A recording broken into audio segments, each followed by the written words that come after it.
Peace, how you doing?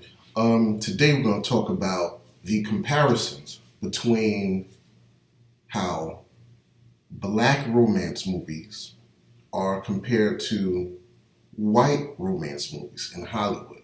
And in particular, how the white male is portrayed versus how the black male is portrayed. All right?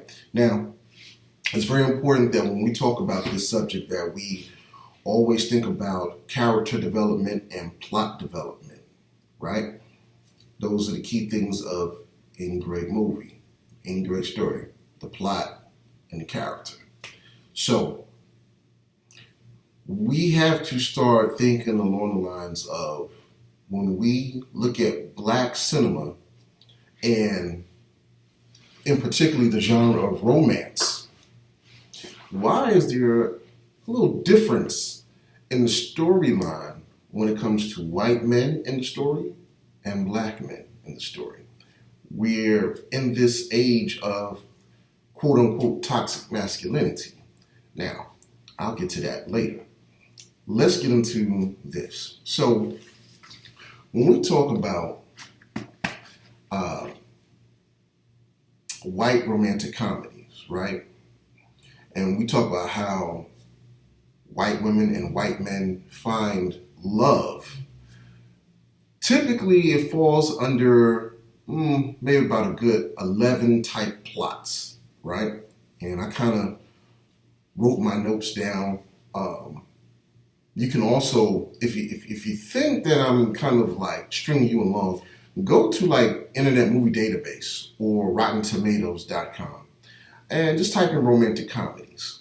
And if you type in romantic comedies, one thing you also know is that black romantic comedies don't really pop up like that. Usually you'll see a lot of white romantic comedies, black romantic comedies towards the bottom, right?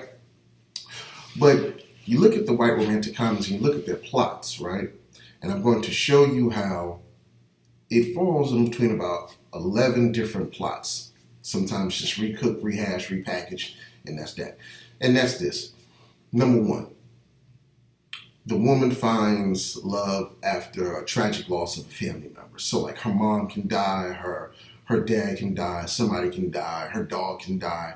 And it would be like this white male best friend who's just kind of always been there, but you know, for some reason, due to this loss, she's more receptive and sensitive to his presence, and you know, she finally realized that he has everything that she's always needed, and he migrates from being in the friend zone to being permanent lover and happily ever after.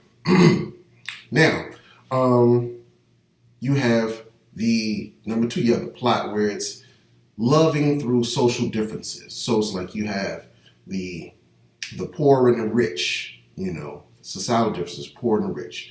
You may have a rich white guy and an average, you know, to poor white girl, and it would seem like an unlikely coupling, but they find love and they make it work, and she's been upgraded, and that's that. Happily ever after. You also have number three where they're like breaking social or societal norms on religion or age. So it's kind of like you have it where the male will be a little older. You know, she's not underage, but she'll be very young, and he'll be like an older guy, you know, older than her. And for some reason or other, love is cultivated, and they fight through society's norms and challenge the standards of society, improve their love, and happily ever after. Number four, when they're down on their luck. So either the white girl is down on her luck, you know, her house burned down, parents died, dog died, lost her job, you know, got kicked out of college, whatever the case may be. She may have had a drug addiction or something, and this guy's there, Prince Charming type effect, and you know, he loves her up out of that bad luck, out of the dire despair situation that she's in, and happily ever after. All right. Number 5. She happens to find Mr. Right by serendipity, like Pretty Woman, right? And that kind of plays into the poor versus rich thing. But this is more like luck based. You know, she's like look at Julia Roberts and Richard Gere. You know, she's a poor prostitute, barely getting by. You know, hustling the streets, trying to keep her money and everything, and this rich, well-to-do millionaire with extensive elite networks and ties comes through and solicits her services, and you know, after they do their due, he then wants her to accompany him, be his arm candy at events and networking things, and then slowly handle his business. And he kind of starts falling in love with her, and then next thing you know, she's upgraded and happily ever after, right? Okay. You have something like some soldier that just came home from war or is stationed in some Midwest town and meets some small Midwest town and meets some local coffee barista or, librarian or college student. And it's an unlikely match, but they make it work, and happily ever after, and she gets military benefits, right? Or this one is prevalent. Beating the odds or luck or the likelihood, accidental love, accidental love pairing. This is where it's like, oh, yeah, I'm trying to reach such and such. This is not the number, but who are you? Well, I'm Allie, and Allie, your voice just made my day, and oh well, you want to come? Let's have coffee together, and then they realize how good they are for each other, or somebody may have put the wrong mail in their mailbox. And so she drops the letter off, or he drops the mail off to her house, or she drops the mail off to his house. And they realize, like, oh, they're awestruck. And, who would have thought that, I got the wrong mail and delivered it to the right house, I'll find the right spouse, So it's always these chance things, or they're responding to some ad in the paper, and from there, they happily ever after, right? Or you have this situation where they happen to fall in love.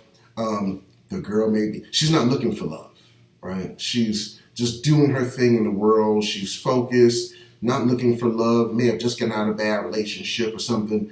And so she's taking like yoga instruction or taking painting and art classes or like acrobats or bike riding classes. And it just so happens that the yoga instructor or the painting instructor or the bike riding or horse riding instructor, whoever, it's always some extracurricular activity that she's engaged in, and she ends up falling in love with the instructor and happily ever after, all right?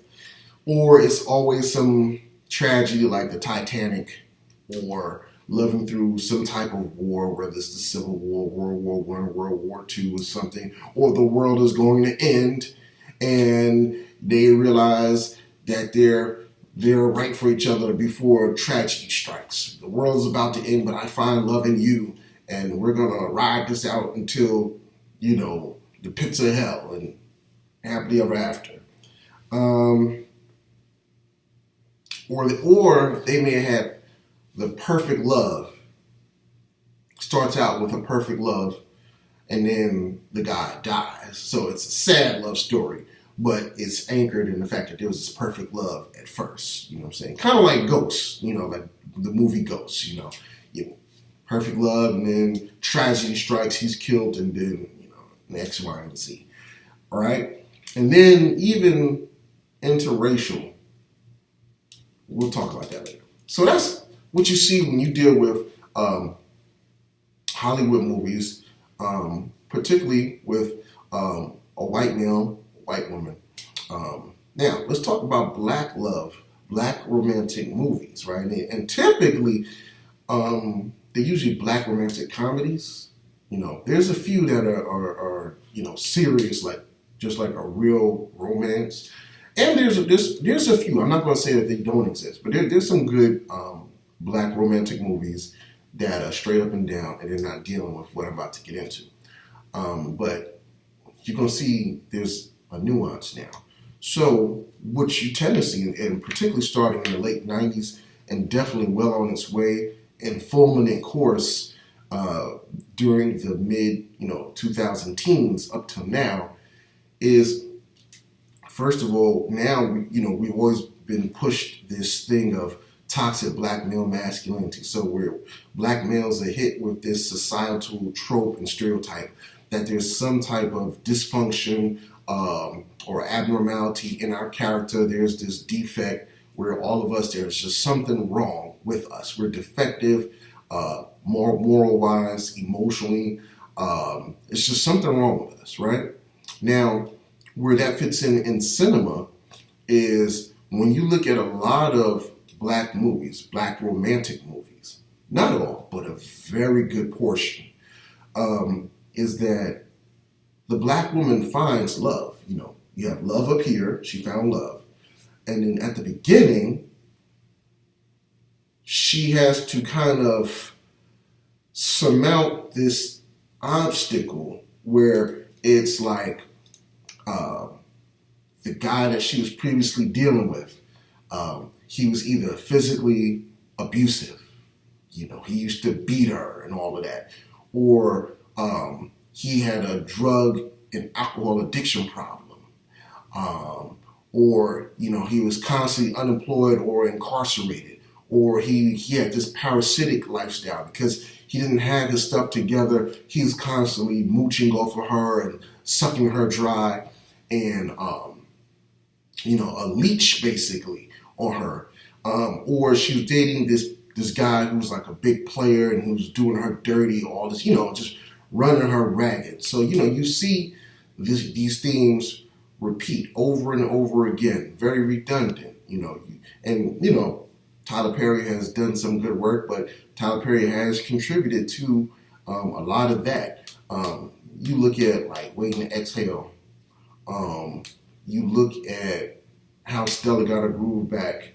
You look at it's quite a few. Some of them you love, some we may all love. But what I'm not getting you to focus in on is this character development. Somehow there's always this dysfunctional Negro that a black woman has to get over in order for her to achieve and find true love. Now, her true love that she may find may be another black man in these black movies. Her true love that she finds may be another black man's good. But for the majority of the movies, she has to get over and detach herself from this problematic black male obstacle who's dysfunctional and causing her all this pain and strife before she finds true love. Whereas when I talked about white cinema, it's never about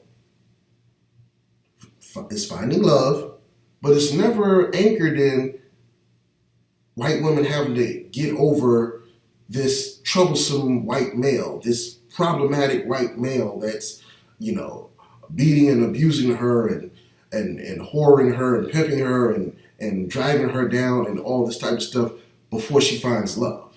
For us, it's detach from this toxic black male that you have, and then you'll find love.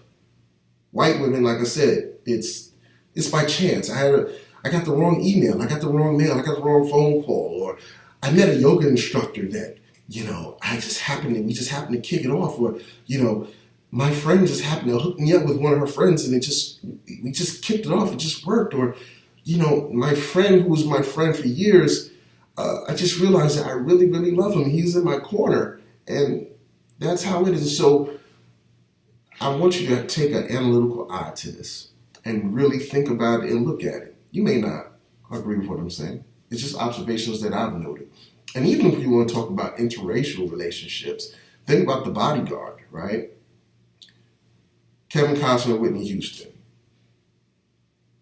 White male, attentive, caring, sensitive, understanding, protective. The white male character never undergoes character assassination when it comes to white romance movies.